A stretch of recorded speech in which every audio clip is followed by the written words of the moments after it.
Welcome back, ladies and gentlemen. I'm Joe. He's Nick. You are listening to the home run stretch of this week's Nick and Joe show. And very troubling information and a very troubling segment we have for you now, ladies and gentlemen, having to do with more evidence of our failing healthcare system in this country, in particular Quebec, but the kind of thing that we have to talk about what recently happened in Quebec. Terrible, tragic story. Is we find it repeating itself in one form or another over and over again across the country. And Nick, maybe you want to fill us in a little bit on what we're talking about, what happened here. Sure. According to the CBC, the person in question was a 58-year-old woman, Anne Pominville, who went to the Hull Hospital with severe abdominal pain. She went there, and she was in such pain. Her husband said, "Is there a bed she can lay on?" I said, "No, there's no bed, there's no gurney. The only choice she has is to lay on the floor on blankets," where she stayed for 4 hours. They told her that they didn't have a bed for her, but there was a unit in the hospital that was closed. That plays into the story later. After 4 hours, her husband took her out to the car where she could lay down, after being told that if he did that, that's why she stayed there 4 hours, because he wanted to take her out to the car so she could at least lay down. They said, no, if she goes out there, she'll lose her place in line. So he took her out after 4 hours and walked back and forth between her, checking on her, and waiting to hear her name called. Let's see. Let me pick it up there. Husbands asked if he could wait in the car where she could lie down, but was told she would remain in the hospital or lose her place in line. After she waited 4 hours, he took her to the car, but went back and forth to hear her name called. Quebec patient advocate Paul Brunet, who leads a council of sorts, the Patient Advocate Council, I can't read it, so I'm not going to, said that it was the problem stemmed from understaffing and post-pandemic exhaustion, which had been cited by officials to partly explain the situation, but he said that did not excuse away the lady's treatment. That was not a lack of personnel, it is a lack of dignity and humanity. She was transferred from Hull to Gatineau Hospital without her family being notified. They didn't learn of her transfer until her husband was called by a doctor to say her heart had stopped and staff could not revive her. She was transferred without her family being informed. That's a lack of minimum courtesy. Brunet went on to say he had learned that the hospital had a unit that was closed. They were told no bed was available, which is not true. They could have opened that unit. They didn't do that. They left her on the floor like an animal. Please know we are concerned. The hospital responds saying, please know we are concerned about the situation. Spokesman Camille Brochu La France said, we're doing everything we can to understand what happened to prevent this kind of situation from happening again. Anyway, so it goes on from there. But that's the heart of the story. This is absolutely outrageous. Look, it's one thing to come in with a broken bone. They hurt, but they're not normally fatal. They're not normally life-threatening. Like if you break your arm or you break your wrist or ankle, yes, you're in a lot of pain, but you're not going to die. But this, they had no idea what was wrong.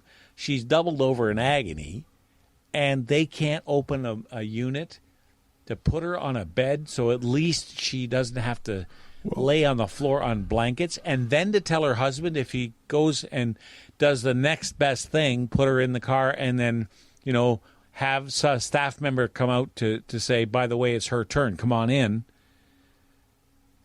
No, that's not good enough. She'd lose her place in line. So the husband, does the only thing he can do. He takes her out to the car, and he walks back and forth. Can you imagine what that trip was like? What if I missed her name?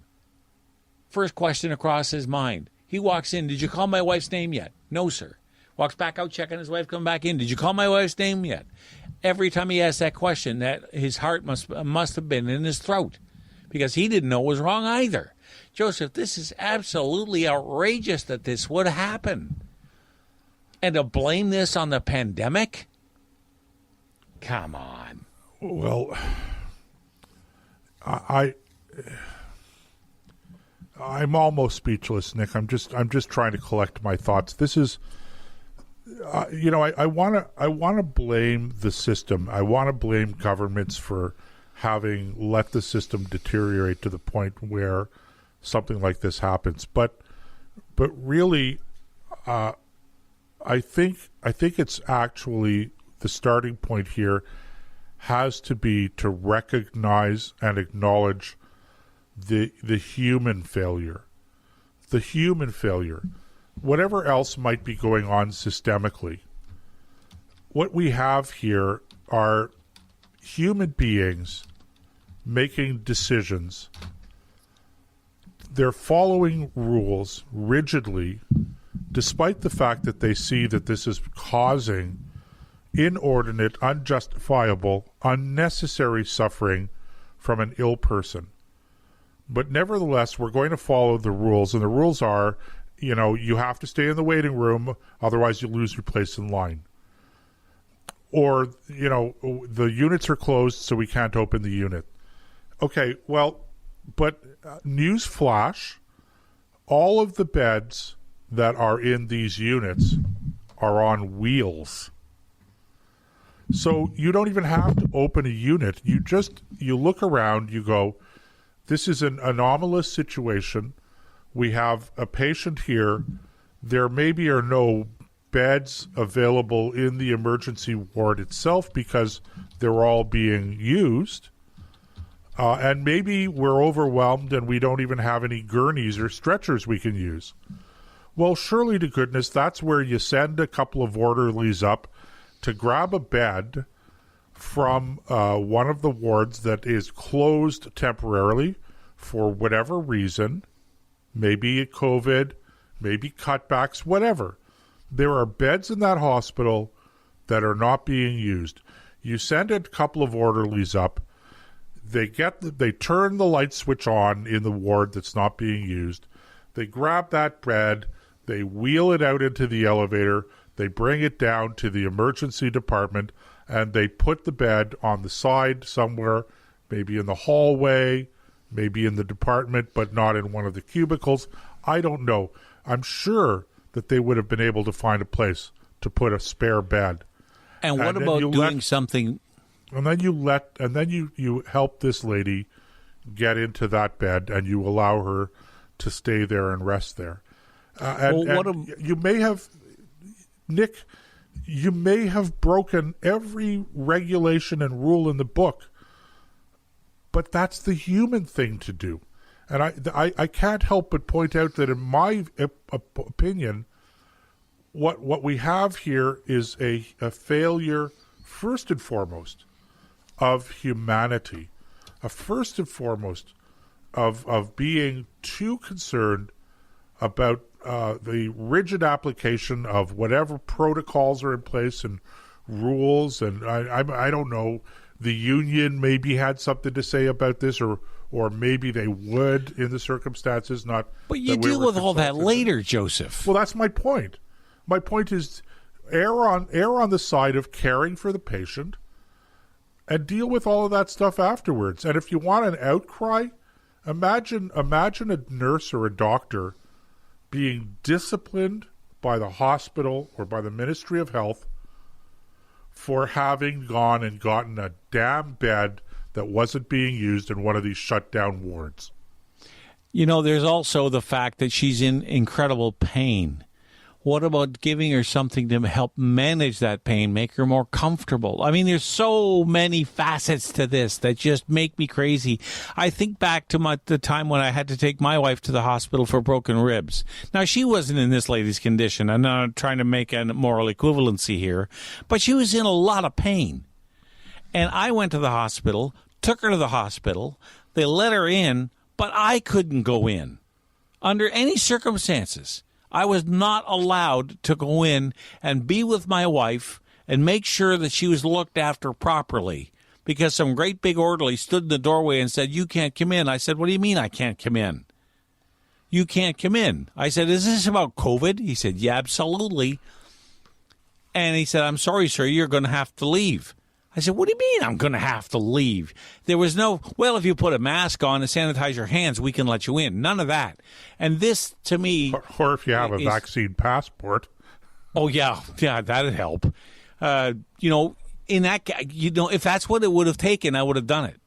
But the point is, in this lady's case, they had no idea what was wrong, what was causing the pain. You have to examine them. You have to figure out what's going on. And when someone's in that much pain, you would think they would move up the line from somebody with a sprained wrist. I mean, come on. You're absolutely right. There's a complete breakdown in a lack of humanity, simply caring about your fellow man, simply doing the right thing, damn the rules. Because the rules are I won't say they're meant to be broken, but you can bend them and then explain why you did later when the situation has been resolved. Now, maybe the woman would have died anyway. There's no way to know one way or the other. Maybe she would have expired, and that was just her time to go. All right, fair enough. But we'll never know now. We'll never know whether they could have saved her because they did not respond properly. These people are supposed to be professionals. These people are supposed to be some of the most highly trained people in our society. Medical professionals. Doctors, nurses, surgeons, people like that who are trained, spend years in university. Did they go to get the training and have the humanity trained out of them? Is that what we have now?